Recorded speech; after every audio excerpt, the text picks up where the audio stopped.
Attention listeners, Aftersight's annual hike is coming up on July 27th. It was a really good experience for me. Visit aftersight.org/hike and become an audio trekker today. That hike today gave me so much courage.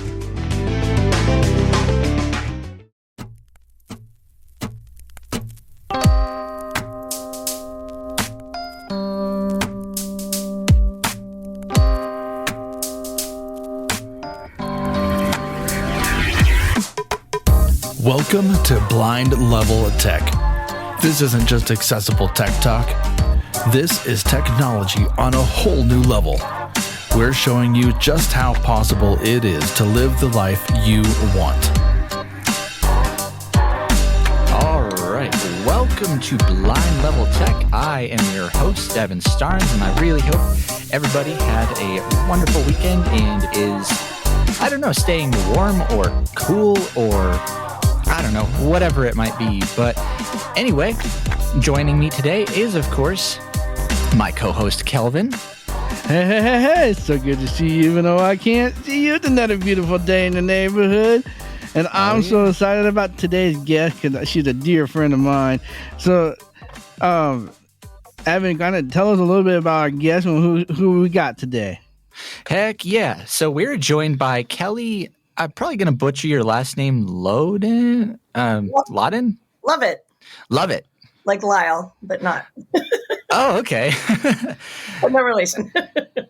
Anyway, but she is from the Goodmaps project, which I have been following since its inception a couple of years ago, back in 2020, near the very tail end of 2020. Yep. Yeah. So anyway, Kelly, welcome. We're just going to jump right into it today. Welcome to Blind Level Tech. Thank you. Thanks for being here. What's up, BLT? No, not a whole lot. As Kelvin said, I'm going to just steal your phrase. Sorry, not sorry. It is a totally beautiful day in the neighborhood. It's great to be here, of course. Well, we're trying to kind of mess around with a little bit with the format of BLT. And don't worry, we're not getting rid of Sandwich of the Week. Ever. But we are going to try and add at least one or two more kind of regular questions that we ask guests. And Kelly, thank you for being our guinea pig for that. I just want to express our appreciation and gratitude. You're welcome. And that being said, Kelly, in the hot seat again, Great. What is your favorite piece of technology at this time? Well, for those of you who are listening and know me, you knew that I was going to bring up my rescue golden retriever, Betty White. It's somehow in this podcast, and here it is. There you go. I have a device called a Furbo, which is amazing. It's basically a camera that's in just up on a mantle, kind of looks like a flower pot kind of, and it has the ability to record and send treats to your dog. So no matter where you are, you can pull up the app, and then it'll alert you if the dog is barking or making crazy noises. It alerts you if there's a fire. So there's a lot of cool things they've added into it. But I can be on the plane about to take off and throw her treats before the dog sitter gets there. So Furbo, for all of you pet parents, it's life-changing. It sounds awesome. Yeah. When you said Furbo, I was like, wait, is this some weird wannabe Furby kind of thing? Oh, no. Sounds like one. It does sound like that, but it's not. So yeah. This is not hungry. No, not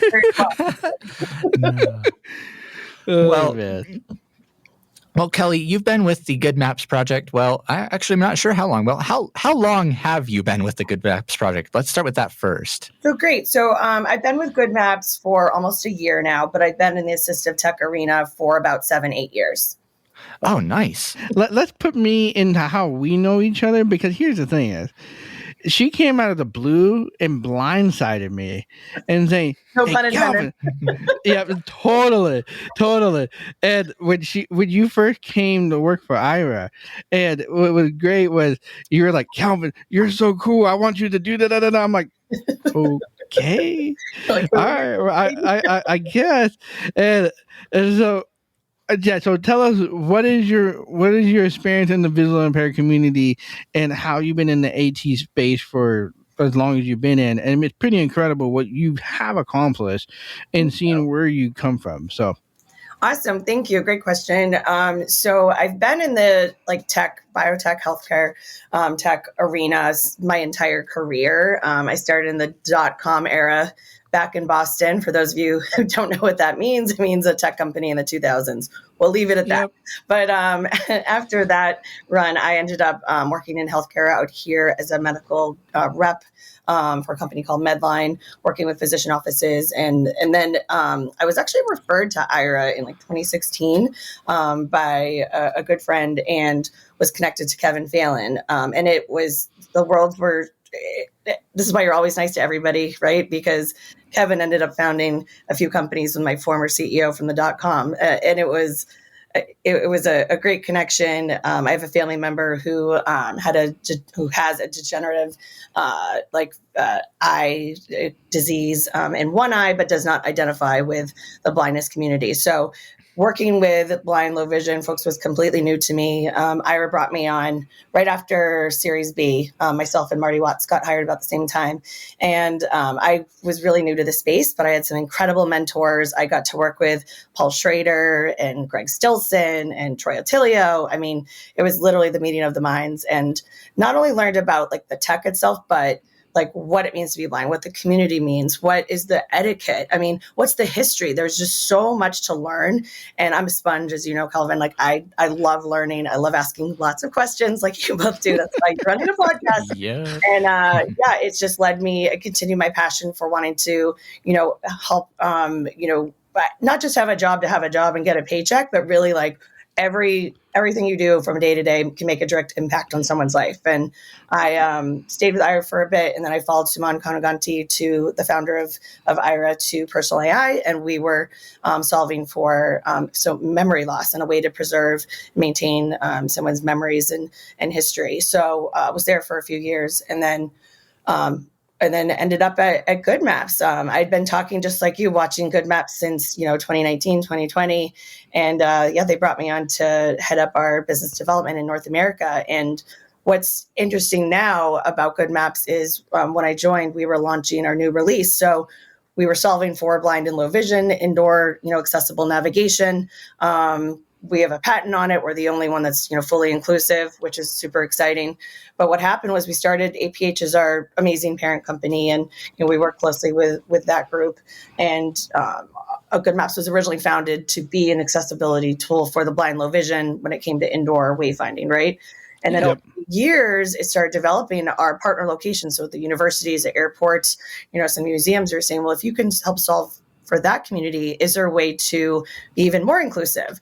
And that was by adding an AR map to it. So now we do have a visual aspect. Obviously, we're staying with our core, so we still have the turn-by-turn directions and haptics, but having a visual map now really opens up the anyone can now use our app. So whether you're blind or low vision, whether you're a wheelchair user, whether you're neurodiverse, whether you're deaf, older adults, or honestly, if you're navigationally challenged like myself, now really anyone can access, our app. So it's been great learning about other communities outside of blind and low vision. And there's a lot of overlap too, right? Everybody in assistive tech knows everybody. So keep it in the family. Well, right? Tight-knit community for sure. Yeah. I mean, what was really interesting is watching you, because I met you when you first came in to the assistive technology world.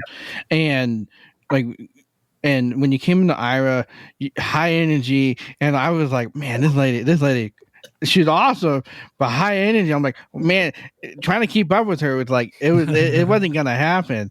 And you're not gonna be surprised. That's not the first time I've heard that.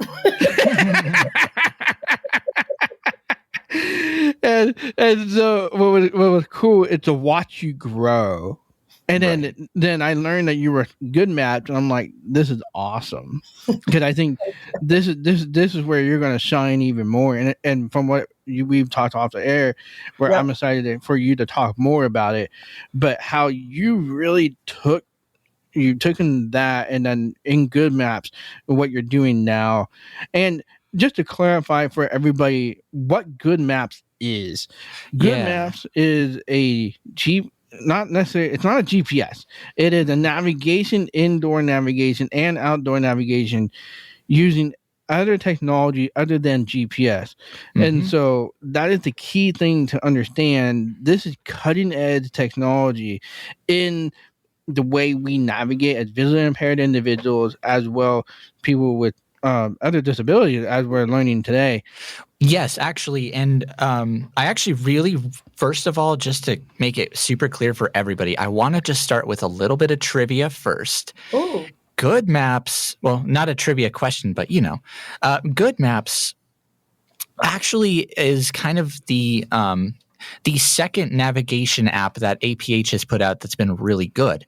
It originally their app was called Nearby Explorer, and then they released Nearby Explorer Online, and that was an app that would allow you to navigate both outdoors and indoors. And its indoor navigation relied on Bluetooth technology, but Goodmaps does not. In fact, their patented technology is kind of the first that I've ever seen personally.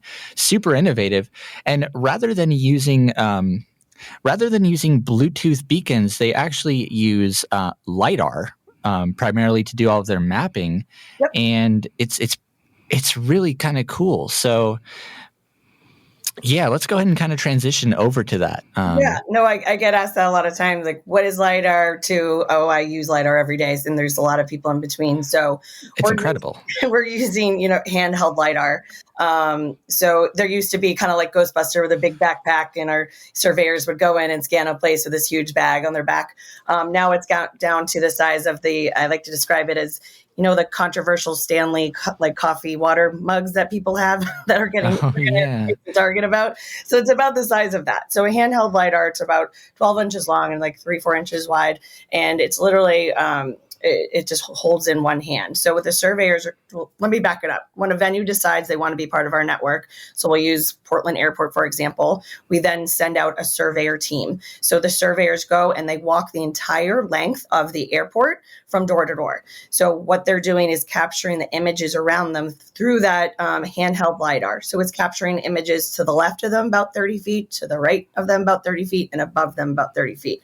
And it's not capturing like pictures of people or or anybody walking by. Those are just kind of like come in like ghosts. It's really capturing the structure of the images in front of it. So then we take that data and then we upload it and train it on our computer vision model and create, using our proprietary technology, a 3D or an IMDF file of that map. So that basically is a fancy way of saying the most updated map possible that's live.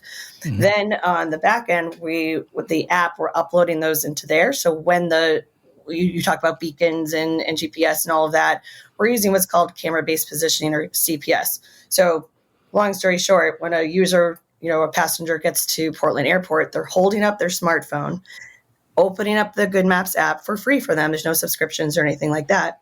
And then their camera on their smartphone is identifying the objects and the images in front of them, and then kind of like creating a digital, copy of and comparing it to the map of the scan we've done. So they'll say, oh, looks like you're in Terminal D at, gate 4.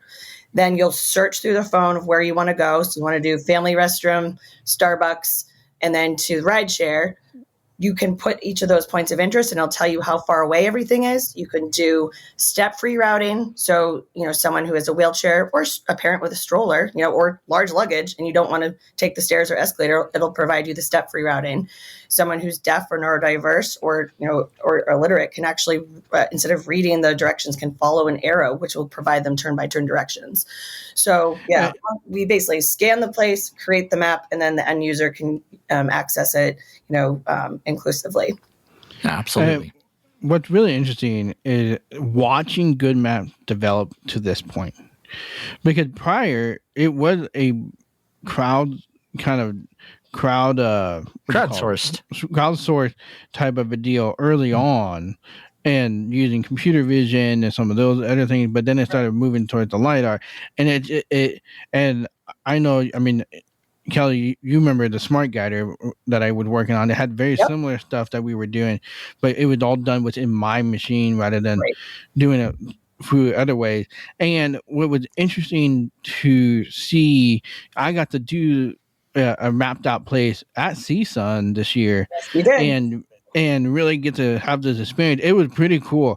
'Cause it's like having the opportunity to be inside an environment indoors and be able to say, I want to go to the bathroom, and then you just give it directions to go. It takes you to the bathroom, and or we did a sample going to the gym. Obviously, I need to go to the gym, but I don't do that. But that's a different You and story. me both, man. You and me both, dude. Oh man.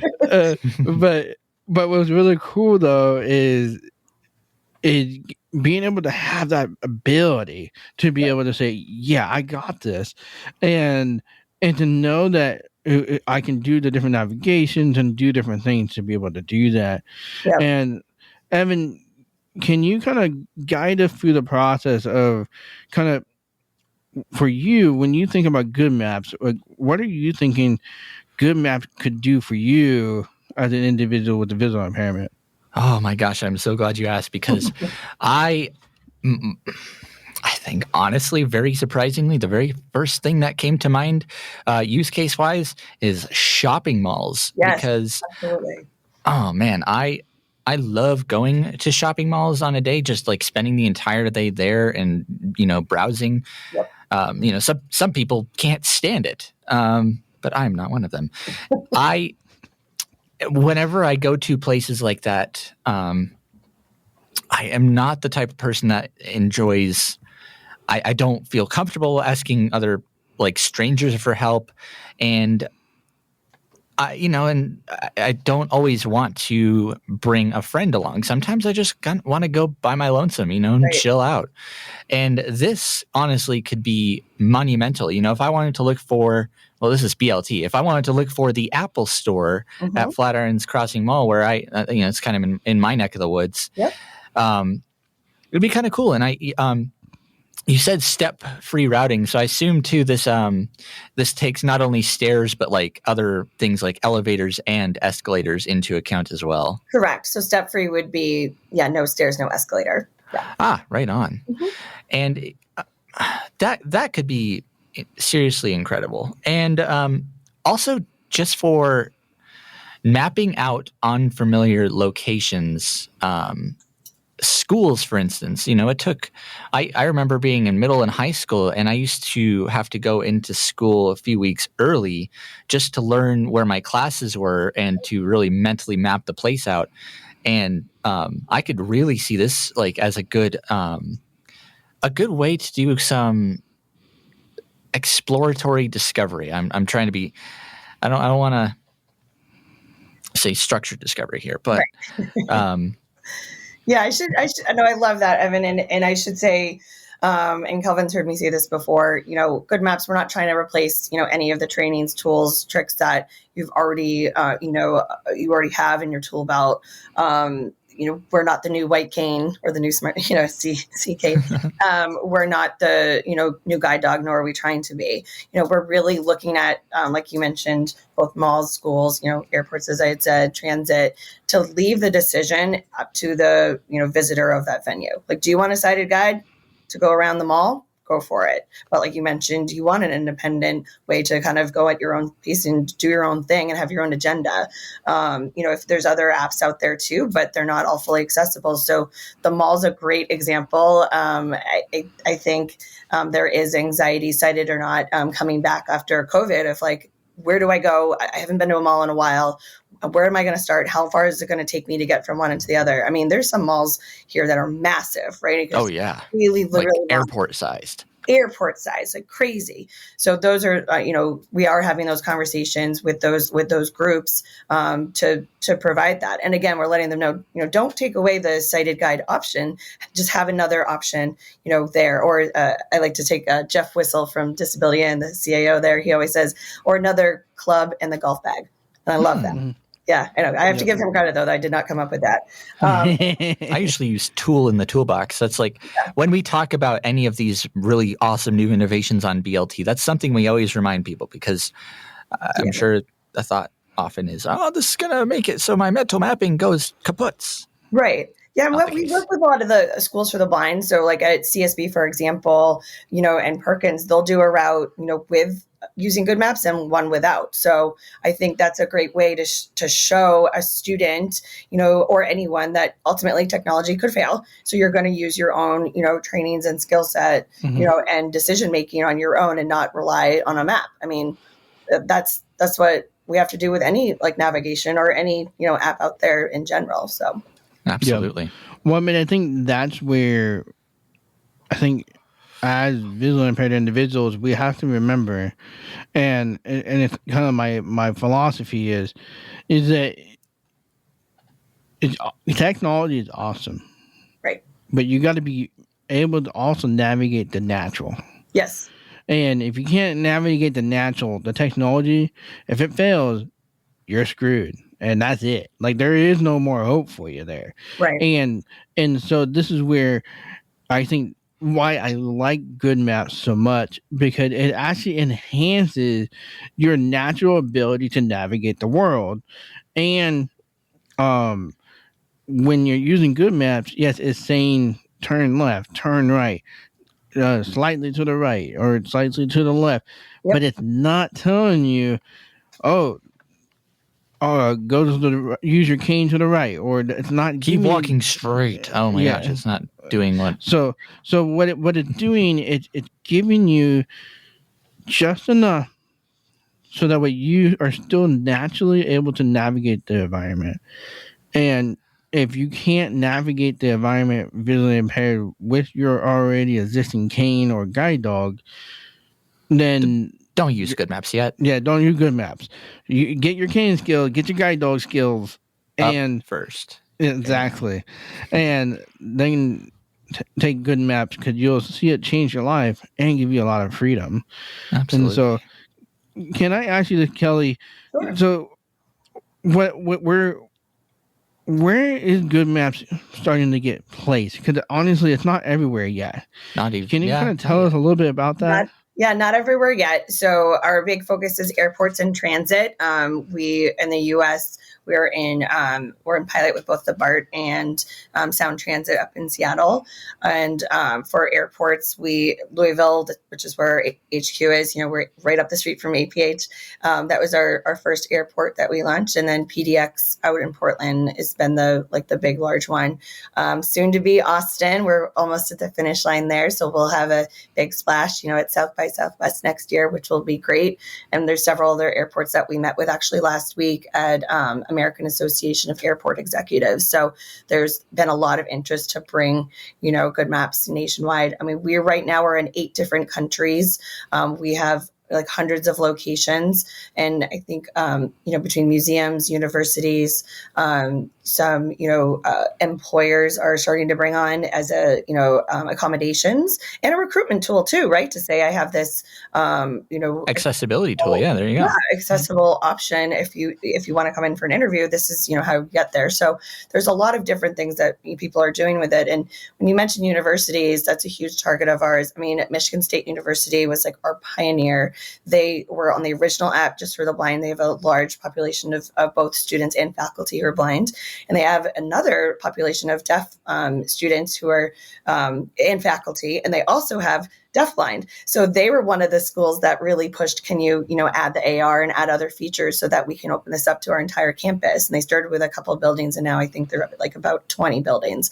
So, and we say, maybe freshman, sophomore year, these new students are going to use it way more often than once they get their route in, but then there's always another freshman class coming in, right? And then also the accommodations and ADA groups are going to help recruit, additional students and faculty, and staff and visitors to, maybe they're going to a concert, maybe they're coming in for alumni day. There's so many different use cases of, anyone who visits your campus can access this information, because it's absolutely.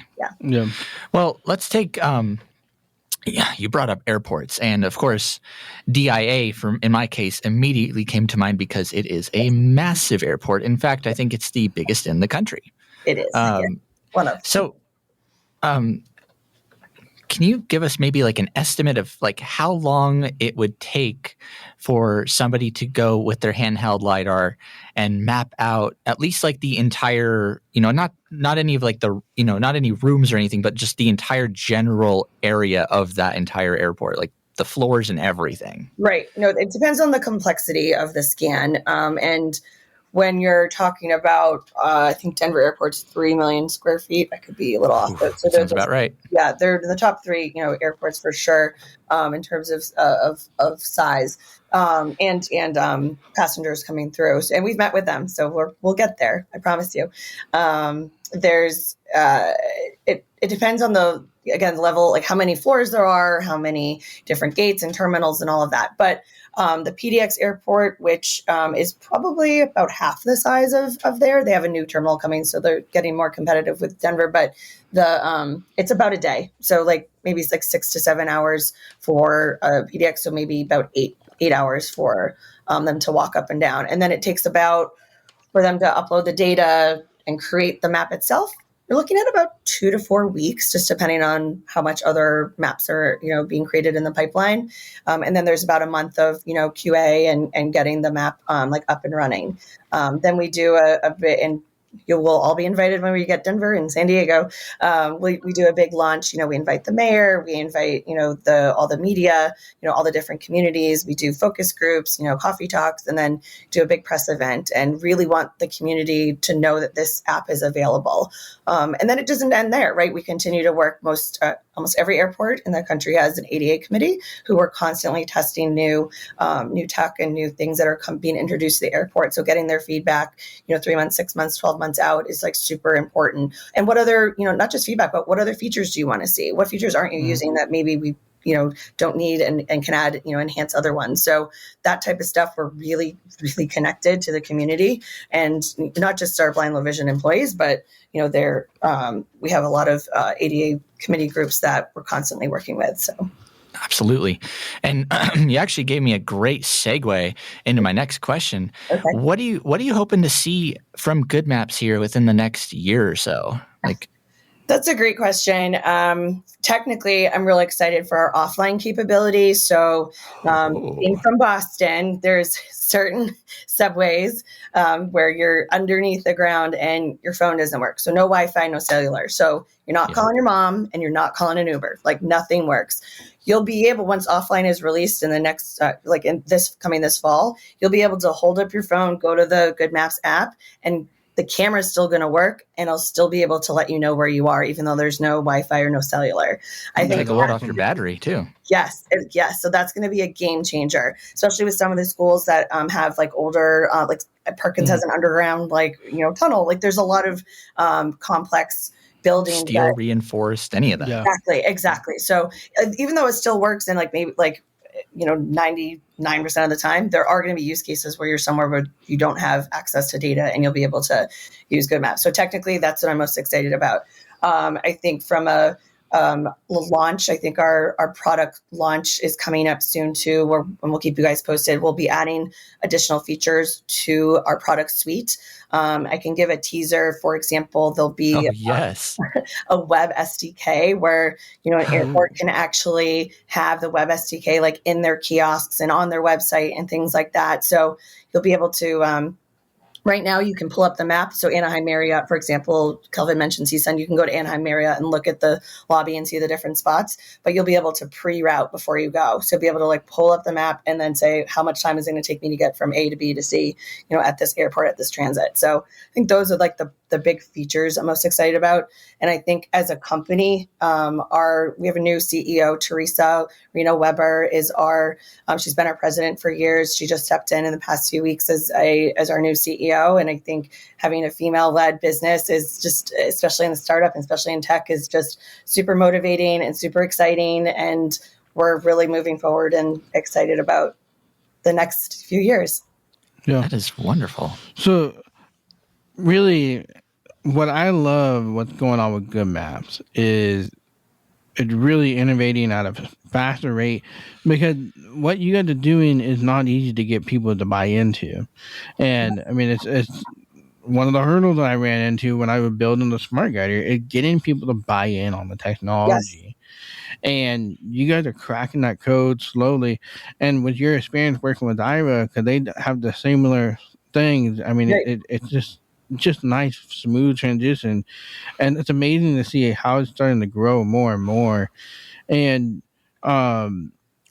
so basically, really, what we need to do is bring more awareness to Goodmaps so that we can get more and more places mapped, so that way we can have more and more independent. And That is the goal. That's my job. yeah, Absolutely. Yeah, and I think it's like advocates like the both of you, like having us on here is just gonna, expose our technology to so many other people. But like you said, Kelvin, with your cane, like people hear the story anecdotally, it's amazing. You're hit by two cars and here's this idea. Until they see it in action and actually get to try it out, the concept doesn't fully set in. And that's why, like, running these demos, I mentioned I was at MLK Library, one of our great partners in DC, being able to do live demos with a very large hotel chain, a very very famous government-run transit agency, and a very, very famous museum in DC.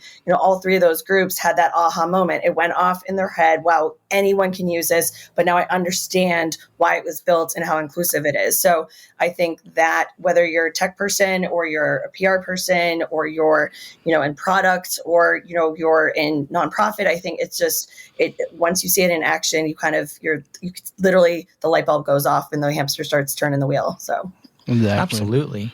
And what should companies expect to pay to be able to get their place effectively mapped?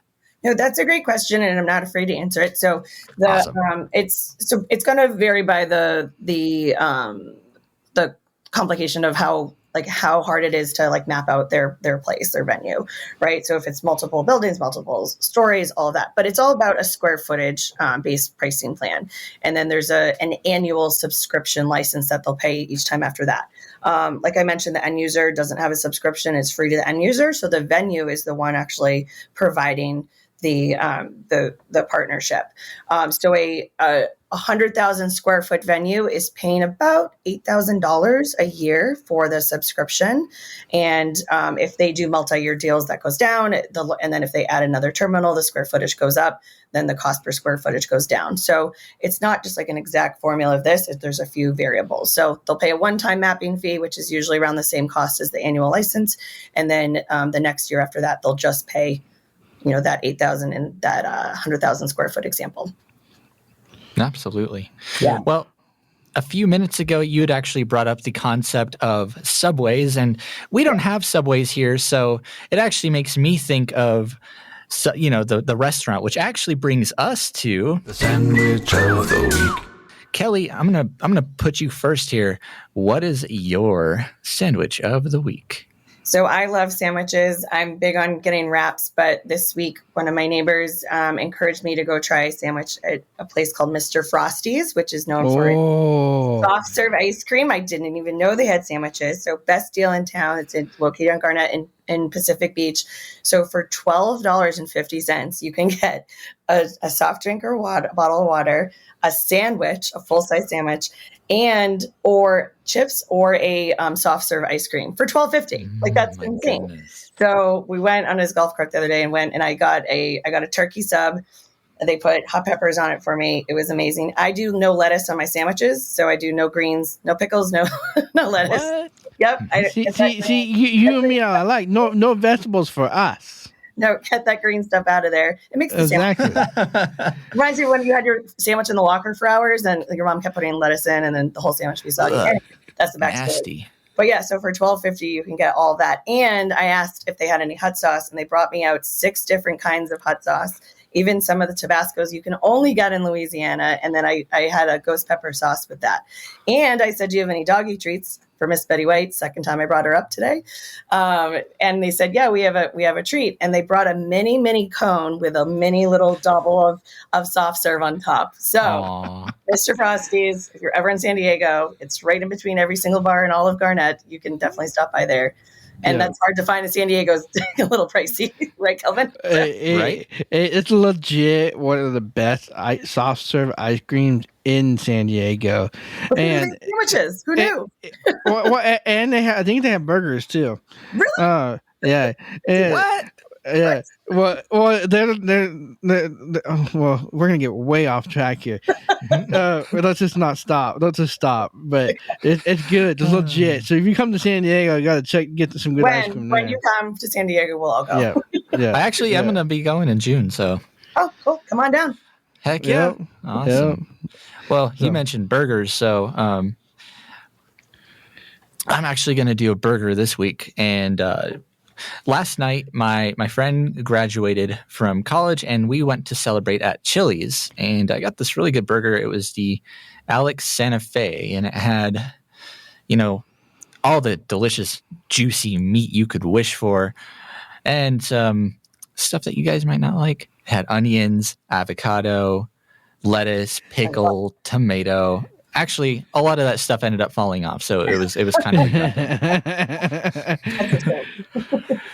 But yeah, that's mine. But Kelvin, what's your sandwich? So my sandwich is a chicken parmesan sandwich, a parmesan cheese sandwich.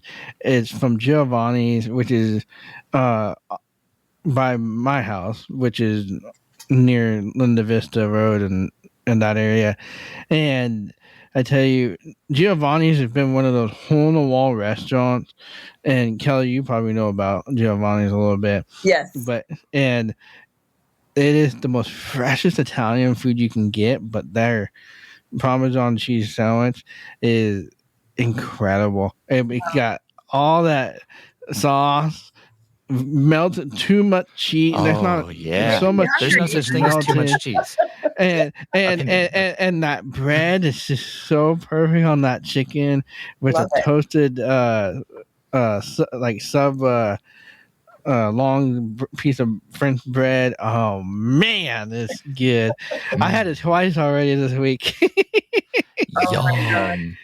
It was it's so good, so good. I'm envious, man. I am envious. And Evan, before we go, can I talk about my nonprofit that I'm on the board for too, really quick?